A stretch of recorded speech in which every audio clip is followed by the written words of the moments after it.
નમસ્કાર મિત્રો, સ્વાગત છે તમારું ફરીવાર આરસીએમ ગુજરાતની યુટ્યુબ ચેનલમાં। નિસંતાન દંપતીઓ પાસેથી 44 લાખ સુધી વસૂલતી હતી ડૉક્ટર, પછી પકડાવી દેતી હતી બીજાના બાળકો, 80 પરિવારને આપ્યો દગો। જી હા મિત્રો, સિકંદરાબાદમાં યુનિવર્સલ સૃષ્ટિ ફર્ટિલિટી સેન્ટરમાં સરોગેસી અને બાળકો તસ્કરી રેકેટની તપાસ દરમિયાન હૈદરાબાદમાં પોલીસમાં 25 લોકોની ધરપકડ કરી છે।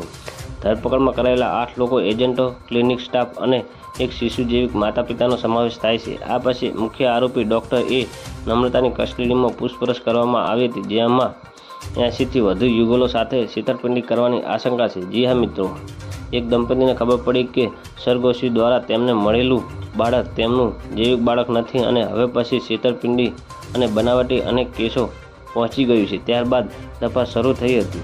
પોલીસે અત્યાર સુધી 8 એફઆઈઆર નોંધી છે અને આ કેસમાં સતત ફરિયાદો આવી રહી છે। હવે એ પણ ચર્ચા શરૂ થઈ રહી છે, શું સર્ગેટ બાળકોને ડીએનએ દત્તક લેનાર માતા પિતાને કોઈ એક સાથે મેચ થાય છે કે નહીં તે જોવા માટે આનુવંશિકતા પરીક્ષણ કરવું જોઈએ અને શું તે ફરજિયાત બનાવવું જોઈએ? તો મિત્રો, ન્યૂઝની સતત જાણકારી મેળવવા માટે અમારી ચેનલને લાઇક, શેર અને સબસ્ક્રાઈબ કરી લો। ધન્યવાદ। જય હિન્દ।